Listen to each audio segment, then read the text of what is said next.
사랑하는 형제자매 여러분, 오늘 우리는 믿음의 여정에서 매우 중요하고도 때로는 혼란스러운 질문 앞에 서게 됩니다. 그것은 바로 세상의 권세 앞에서 그리스도인은 어떻게 살아가야 하는가? 라는 질문입니다. 이 깊은 묵상의 시간으로 들어가기 앞서 잠시 여러분의 도움이 필요합니다.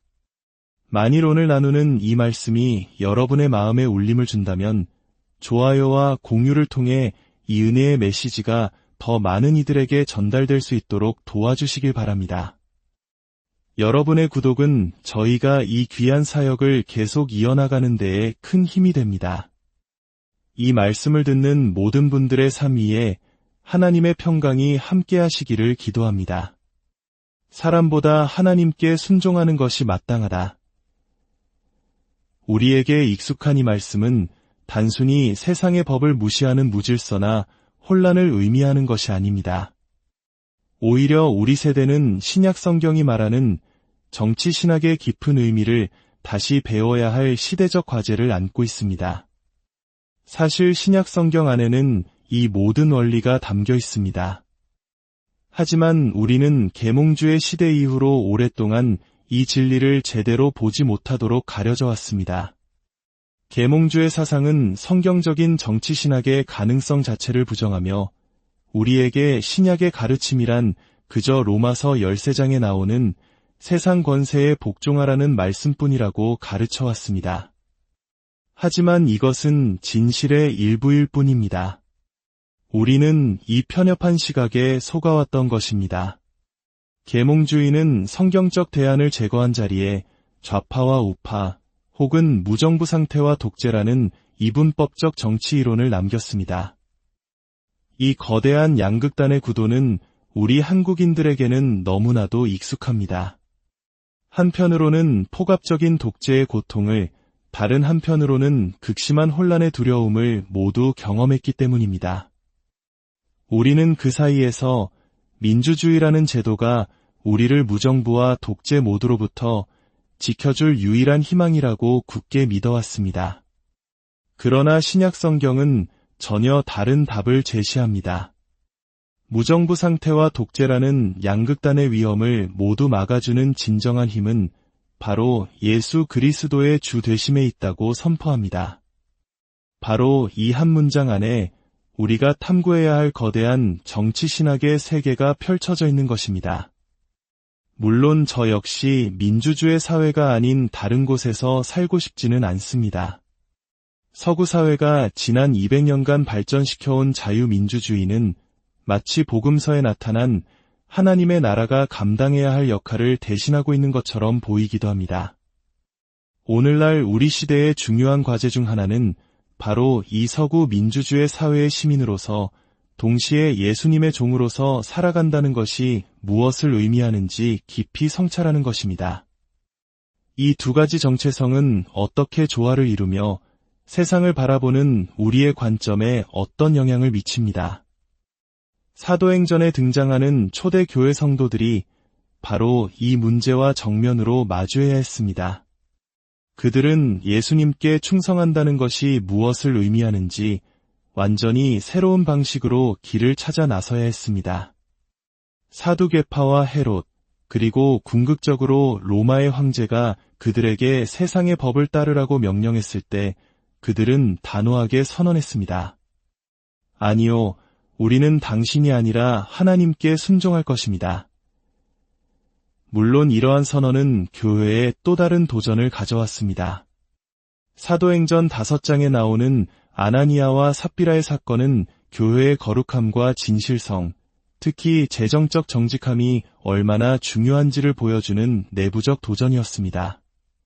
성경은 우리가 흔히 생각하는 것 이상으로 돈과 재물의 문제에 대해 얼마나 깊은 통찰을 주는지를 보여줍니다. 어떤 이들은 성경이 성적인 문제보다 돈 문제에 훨씬 더 관심이 많다고 말하기도 하는데 이는 결코 틀린 말이 아닐 것입니다. 다시 세상 권력과의 충돌이 벌어졌을 때 가말리엘이라는 인물이 등장합니다. 그는 사내들인 공회 앞에서 이렇게 조언합니다. 이 사람들을 상관하지 말고 버려두라. 이 사상과 이 소행이 사람에게서 났으면 무너질 것이요.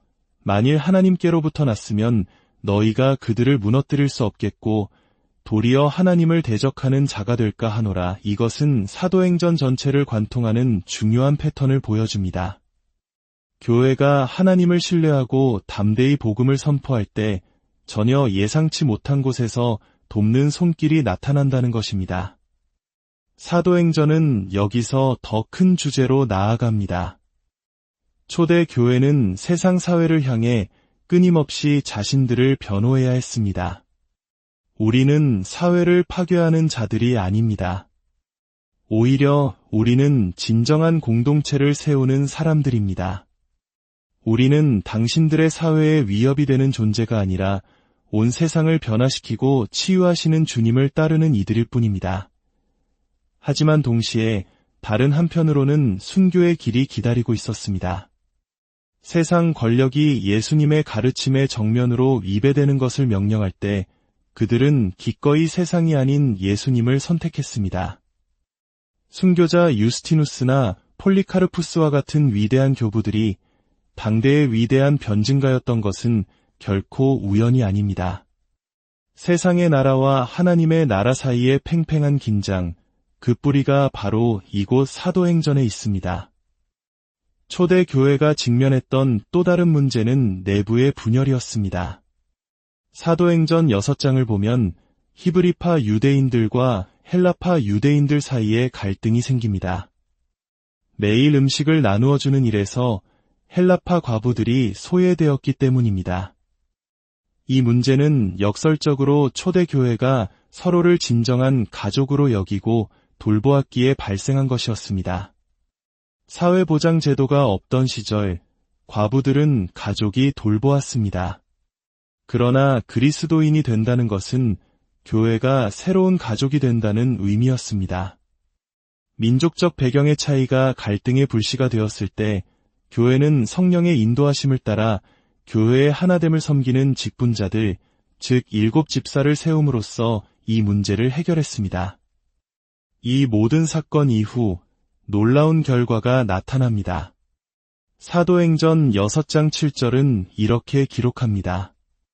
하나님의 말씀이 점점 왕성하여 예루살렘에 있는 제자의 수가 더 심히 많아지고 허다한 제사장의 무리도 이 도에 복종하니라. 이것은 매우 의미심장한 변화입니다. 성전에서 섬기던 제사장들조차 시대의 흐름을 읽기 시작한 것입니다. 그들은 이것이 진정한 새로운 성전이구나. 우리는 낡은 성전을 섬겨왔지만 하나님께서 이제 새 일을 행하셨다. 이제는 움직여야 할 때다라고 깨달았던 것입니다. 그리고 사도행전 전반부의 중심에는 스데반의 설교와 순교가 자리 잡고 있습니다. 스데반의 설교는 유대문학의 전통에 따라 아브라함부터 시작되는 이스라엘의 장대한 역사를 다시 이야기합니다. 그는 특정한 사건들을 부각시키며 지금 우리가 역사의 어느 지점에 서 있는지를 명확히 보여주고자 했습니다. 스데반의 메시지의 핵심은 이것입니다. 바로 우리 예수님을 따르는 자들이야말로 이 모든 역사의 진정한 상속자라는 것입니다. 그는 이스라엘의 역사를 통해 2가지 중요한 패턴을 지적합니다. 첫째, 하나님께서는 자신의 백성을 구원하기 위해 구원자들을 보내셨지만 백성들은 끊임없이 그들을 거부했다는 사실입니다. 요셉이 그러했고 모세가 그러했습니다. 둘째, 백성들은 언제나 우상 숭배의 유혹에 빠졌으며 심지어 눈에 보이는 성전을 짓는 행위조차 그 우상 숭배의 위험에서 자유롭지 못했다는 것입니다. 특히 스데반은 이사야서 66장의 말씀을 인용합니다. 주께서 이르시되 하늘은 나의 보좌여 땅은 나의 발판이니 너희가 나를 위하여 무슨 집을 짓겠느냐. 이 말씀은 바벨론 포로기 이후의 유대인들을 향한 경고였습니다. 솔로몬의 성전이 아무리 위대했더라도 그것은 단지 앞으로 올 실체를 가리키는 이정표에 불과하다는 것입니다. 생각해 보십시오. 오랜 여행길에서 목적지를 가리키는 이정표를 발견하면 우리는 안도감에 그 자리에 주저앉고 싶은 유혹을 느낍니다. 하지만 이정표의 목적은 그곳에 머물라는 것이 아닙니다.